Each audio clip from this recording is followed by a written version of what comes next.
a ser la primera clase que doy en toda la serie, que voy a hablar única y exclusivamente de Bach. No sé por qué no lo había hecho. Y estaba yo pensando así, en cuanto a dimensiones de Bach en tiempo. Hay obras muy largas y hay obras muy cortas. Sus partitas que vamos a escuchar hoy son más largas que sus conciertos, por ejemplo. Acuérdense que es otra forma de componer en aquel entonces. Bueno, entonces, y no solo va a ser Bach, sino que va a ser Bach con un único intérprete y como continuación de la clase pasada, que bueno, yo creo que la disfrutamos mucho todos, que fue con el violinista Henrik Schering. Por los nuevos les comento, es un violinista que yo conocí muy bien porque era buen amigo de mi papá. Bueno, vamos a acabar de ver algo de los documentales de Schering. Y bueno, miren, yo recuerdo que en mi casa,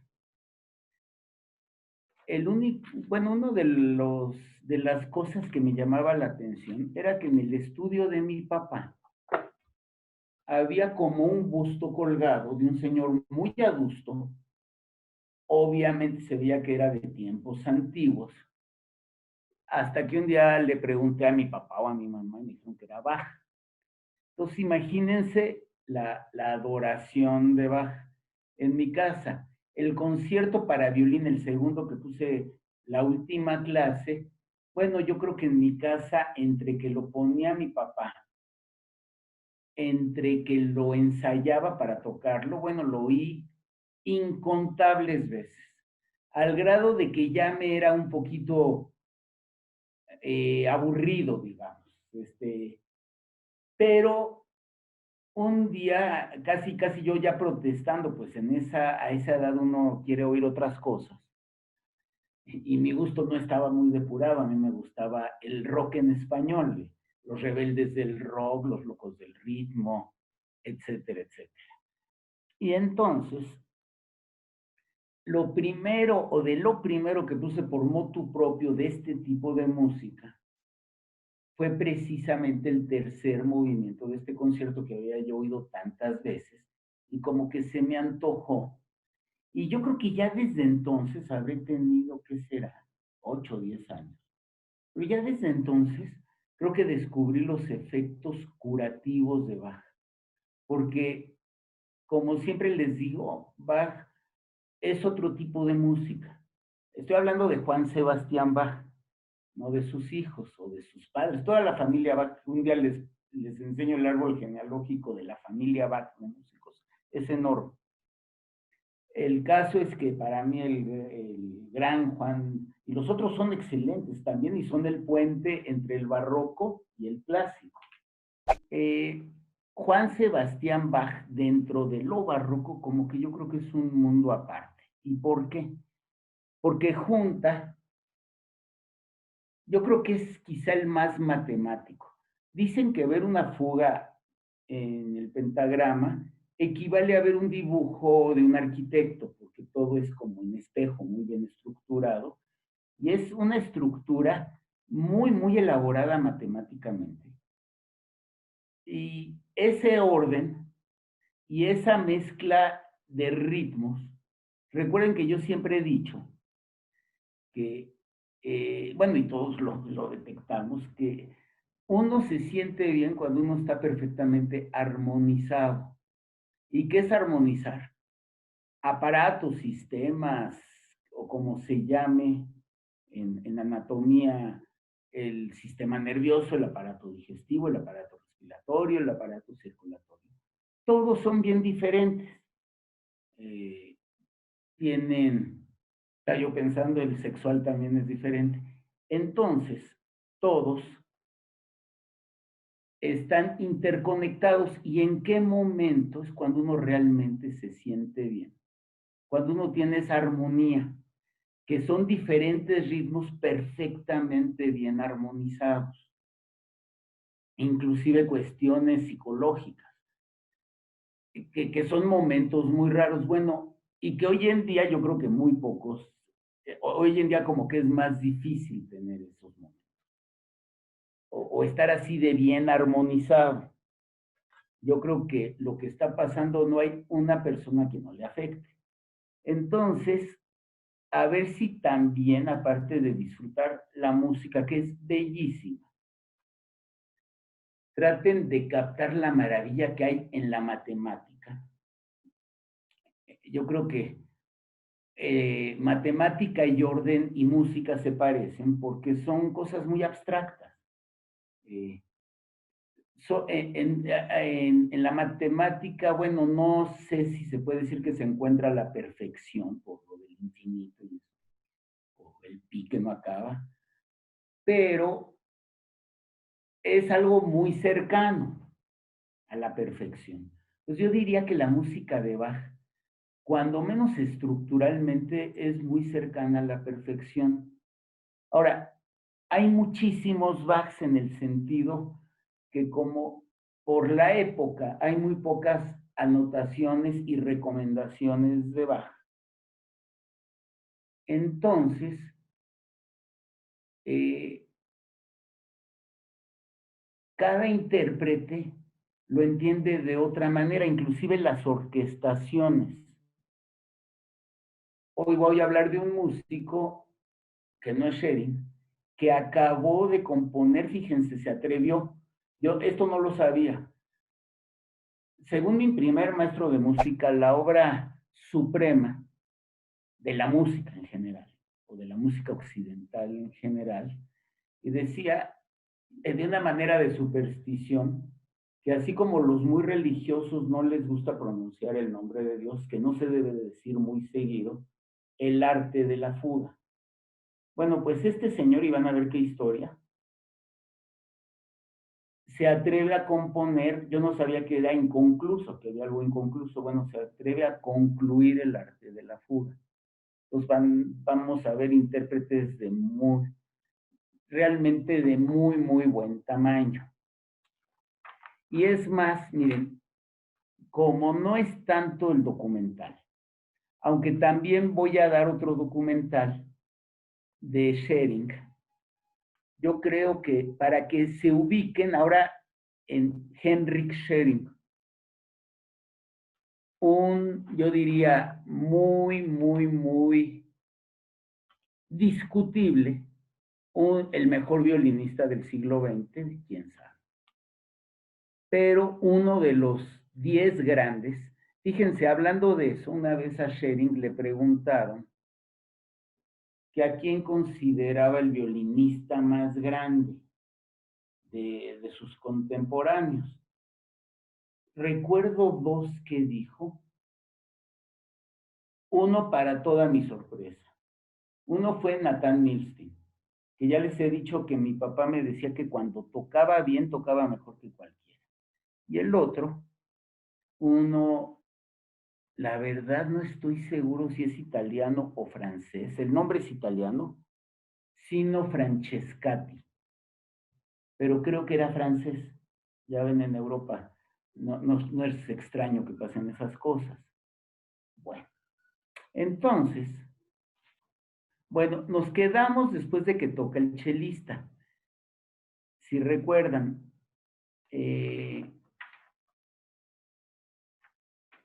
lo único que se me pasó decirles la clase pasada es que no hemos oído a Schering tocando Mozart.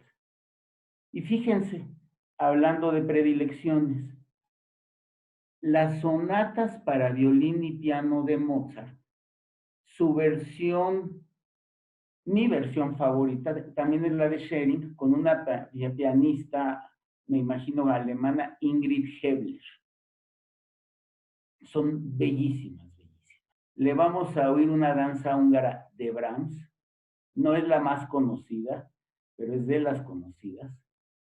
Y luego ya te sigues hasta el final. El final hace un resumen, yo diría más que bueno, que no sé dónde ande ahorita, un, un señor mexicano que sabe mucho de música, que salía en la tele, Gerardo Kleinburg, no sé si alguien sepa dónde anda, si sigue teniendo algún programa o algo, pero me parecieron muy acertadas sus opiniones.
Devant la statue de Brahms, vous avez la certitude que ce n'est pas une coïncidence que les pères de la ville l'ont placé là. Je pense qu'il y avait une inspiration, peut-être une inspiration importante qui probablement est descendue du ciel. Et je pense qu'il est si bien là où il est, Brahms. Et on sent que cette proximité du Musikverein où il a si souvent dirigé, eh bien, c'est très heureux comme coïncidence si nous la considérons comme telle.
I met Mr. Schering about 25 years ago in Vienna in the Musikverein, in occasion of a benefits concert, and he plays a violin concert of Beethoven.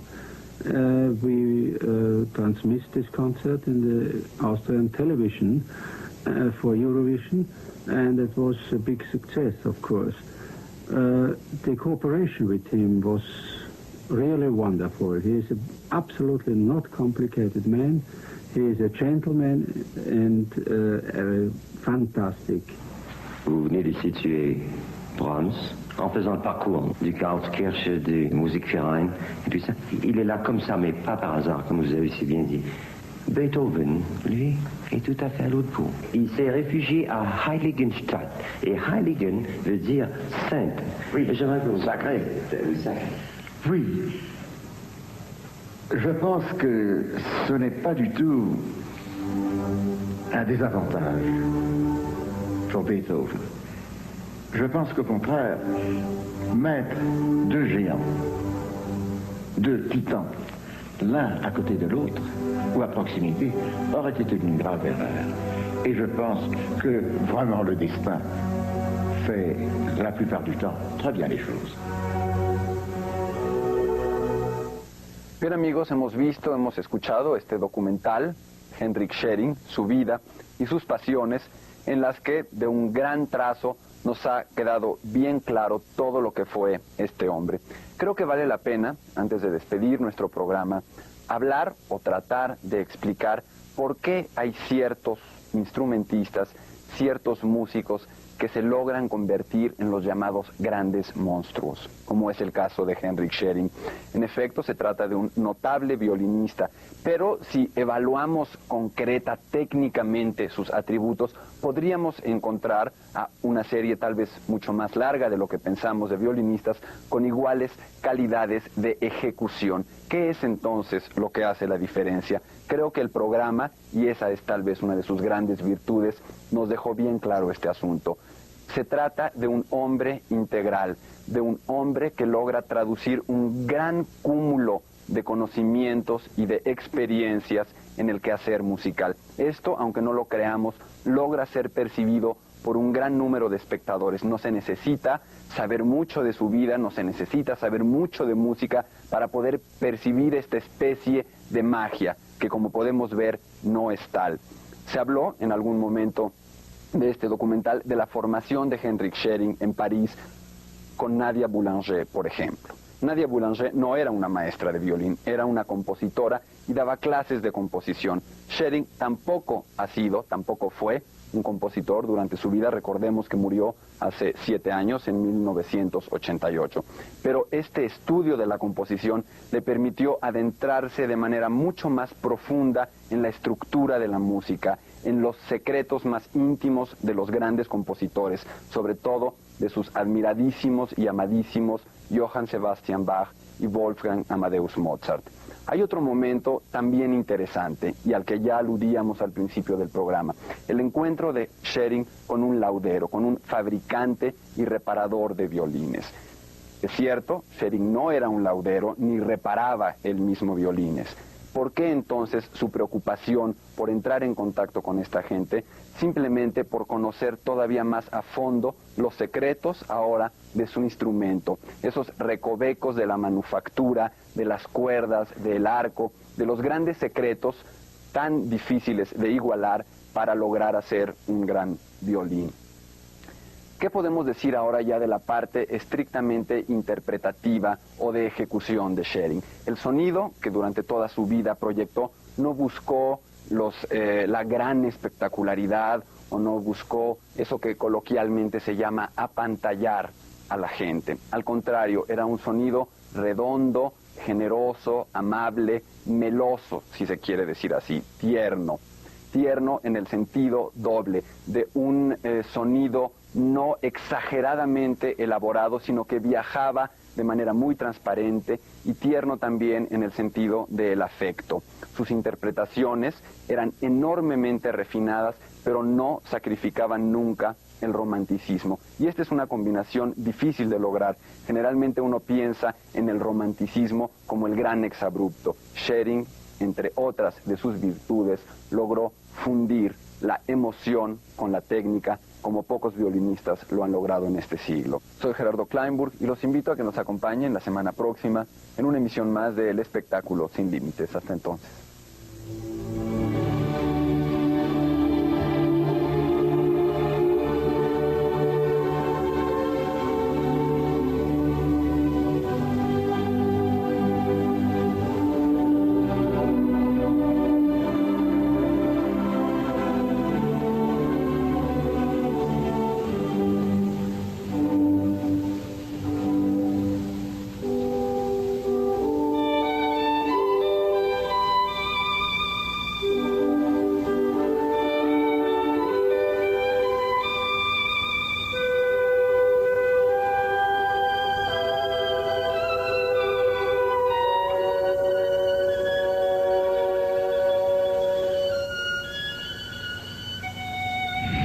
Bueno, y fui tan afortunado que lo oí muchas veces.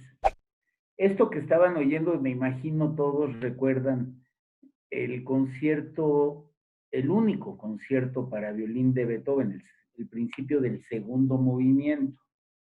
Bueno, miren, entonces, como decía García Márquez, lo único más rico que la música es hablar de música, pero yo creo que ya, ahora sí, vamos a meternos a la gran música. Bach compuso 12 obras para instrumentos de cuerda solos, 3 sonatas y 3 partitas para violín y 6 suites para cello, solo. Entonces, en la serie que estamos haciendo de escuchar estas obras, y por cuestiones de tiempo, hoy vamos a escuchar primero la primera partita para violín solo de Bach con Schering. La obra, ¿se acuerdan? Después de la danza húngara toca algo que no sabía yo que era, y luego ya vi que era Paderewski. Paderewski fue un gran pianista, compositor, y creo que él fue el que fue presidente de Polonia, aparte. Cuando habla de integral, Gerardo Kleinburg, exactamente, es integral, pero integral también tiene el lado malo, como todos lo tenemos. Y bueno, ya nada más una anécdota, pues, entre simpática y triste, que fue que una vez en un concierto de Henrik Schering, había una crítica de música, pues que no solo no sabía gran cosa de música, sino que aparte era sordita, imagínense, y no tenía el genio de Beethoven. El caso es que ella tenía ese puesto porque lo heredó de su marido, que sí era un gran musicólogo. Bueno, y como la pobre no oía, en los intermedios se iba a las bolitas de la gente que ya pensaba que sabían mucho de música, les preguntaba y transcribía con cambio de palabras lo que habían dicho. Y mi papá estaba platicando con un músico importante que sabía mucho, mucho de música, José Sabre Marroquín, y entonces llega, que además eran muy buenos amigos, y yo estaba ahí pues descuincle oyendo. Y entonces vino Schering, les digo, a un recital, y trajo a su pianista acompañante. Y entonces la crítica comenta, qué bueno es el acompañante, es casi tan bueno como Schering. Y yo les confieso que luego cuando yo oigo sonatas, pues los oigo igual de bien. Digo, pero el maestro Sabre, bueno, se dedicaba a la música y tenía un gran oído, y entonces le contestó, ay señora, qué lindo país es México, en donde se puede vivir de lo que uno no tiene ni idea. Entonces, o sea, llegar a los niveles de un sharing, no cualquiera, y no se va a igual que un violín de mariachi, definitivamente. Pero los oídos no muy entrenados, pues a veces confundimos y puede ser sabroso. Recuerden que ni siquiera lo importante es ser un gran conocedor, el chiste es disfrutar. Bueno, pero yo espero que todos disfruten y qué mejor que en clase ponerlo con un intérprete de los tamaños de Henry Shelley.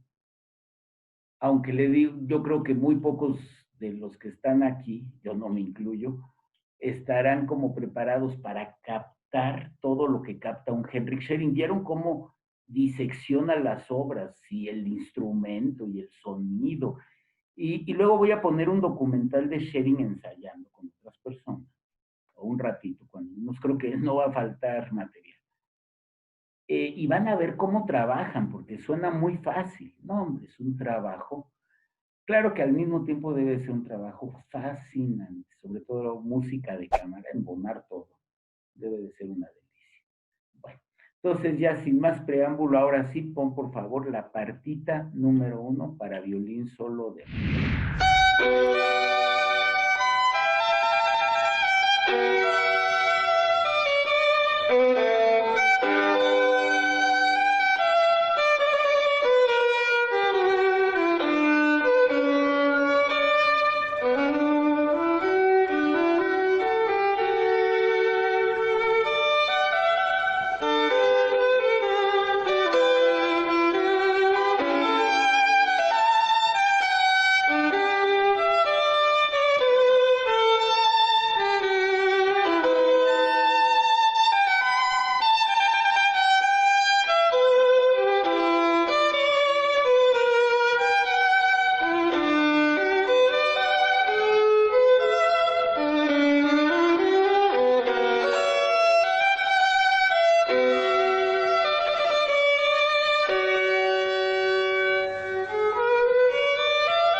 yo esta partita realmente solo conocía un movimiento o recordaba un movimiento que es el muy reconocible tan, tan, tan, tan, tan, tan, ta, ta, ta, el penúltimo.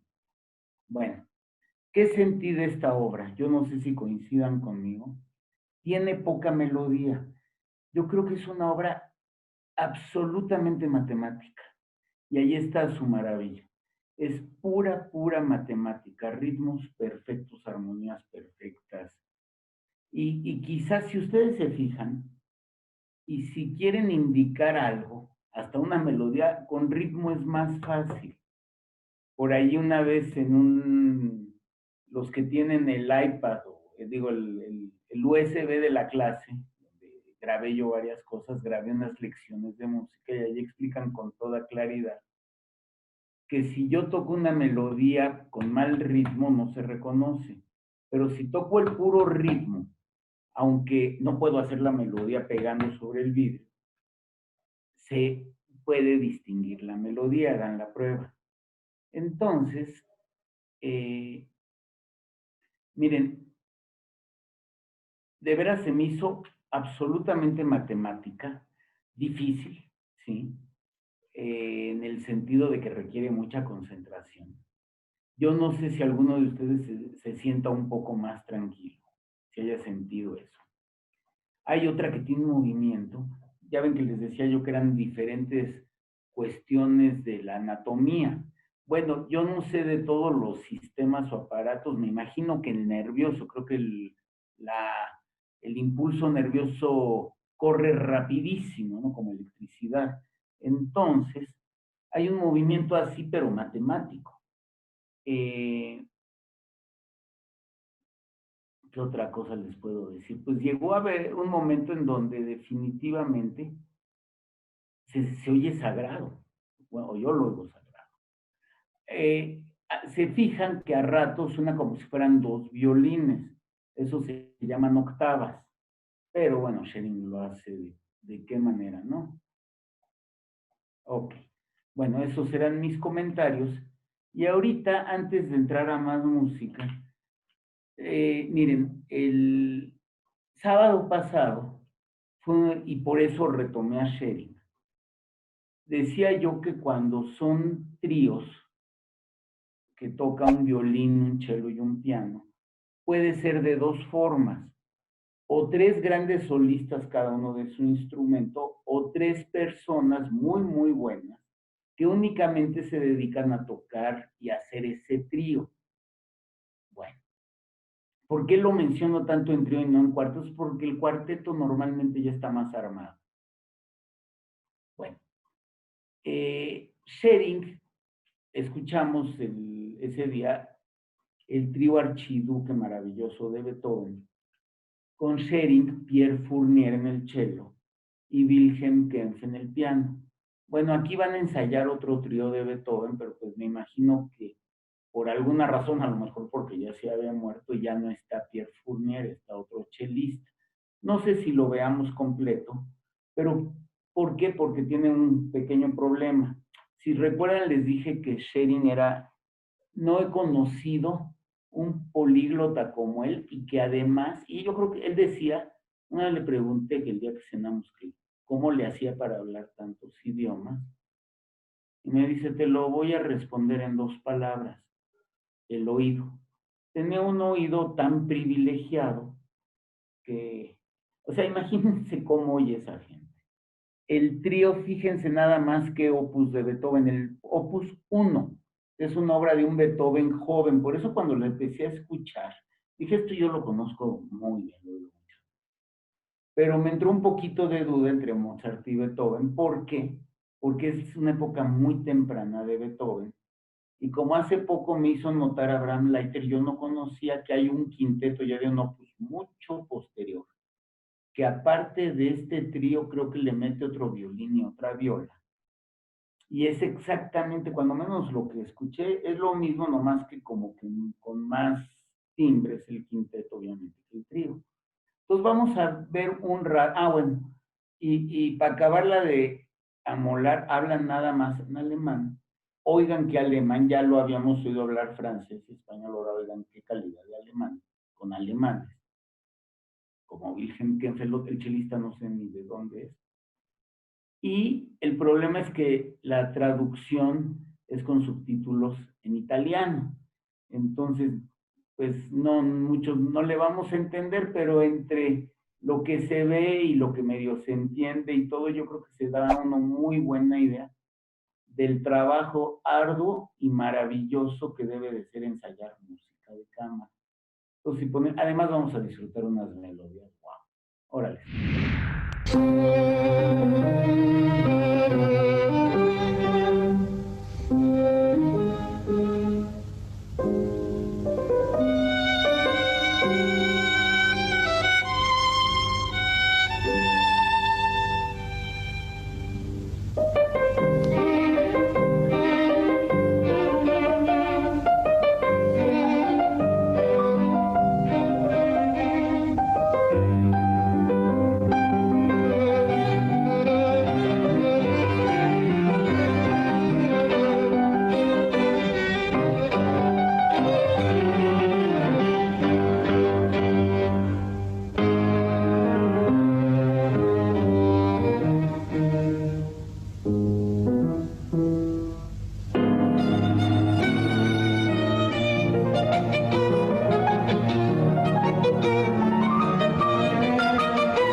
Das müssen wir noch mal wiederholen. Das war ich dann nicht zu laut. Aber wir haben Schluss. Aber ja, zum Pianisten ist doch immer zu laut. Wir müssen das denken, dass zu Beethovens Zeit sein Flügel, der hatte ja kaum ein Volumen, wie heute die großen Flügel, die wir heute benutzen. Und darum frage ich hier kollegial euch beiden Opfer, ob das nicht zu laut war.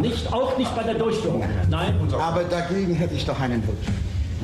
Bei Ihrem Orgelpunkt, Pianissimo, und Ihr Thema, diese Achtelnoten ganz genau. Sehr präzise. Also würde ich sagen, fließend, ja, nicht? Darf ich mal eben singen? Das ist diese eine Stelle hier, ja, nicht, ja, gut. Und wenn überhaupt das Crescendo so spät wie möglich. Spät. Gut. Könnten wir, darf ich eine Frage richten? Sollen wir das letzte Viertel, sollen wir das klanglich lassen oder ab? Ab, mit Vibrato, ja, ausstreichen. Könnten wir vielleicht noch ab Calando den ganzen Schluss spielen? Hier, ja. Gut. Da brauche ich auch Ja, nicht zu blättern, das ist sehr gut. Sehr schön. Sehr schön. Also, ich spiele bei Calando.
zweiten Satz einmal durchspielen.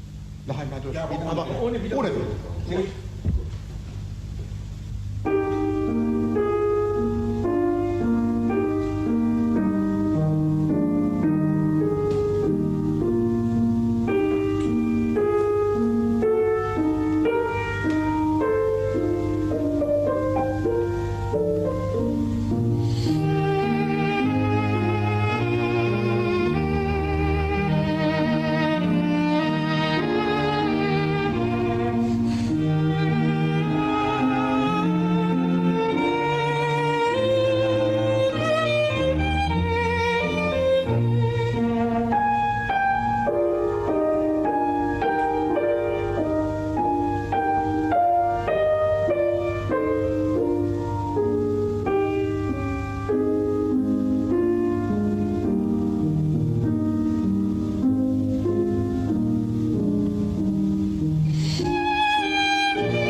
Bueno, se dieron cuenta qué maravilla estaba yo pensando lo que daría por entender no los idiomas, sino por entender la profundidad. Imagínense figuras de este tamaño, esas como correcciones. Bueno, y el sonido era algo espectacularmente bello. Lo que sí, miren qué difícil, y lo decía Glenn Gould, y pues le pasó al pobre de Shelley. Qué vida tan difícil ha de ser la del concertista. Viven en aviones. A mí me chocaría vivir en aviones. Es pesadísimo, pesadísimo. Se hace largo, eterno, ¿no? Y eso que no me da miedo, pero es muy pesado. No, no es mi máximo estar en el avión. Luego se fijaron, que ya lo he dicho varias veces, pero yo creo que sí. La música rejuvenece, miren, ya se ve un verdadero anciano Wilhelm Kempff, pero cuando se sienta al piano y toca es otro hombre, se transforma. O sea, la música, insisto, es muy curativa. Y es lo que más se parece, yo creo, con otras cosas, a la fuente de la eterna juventud.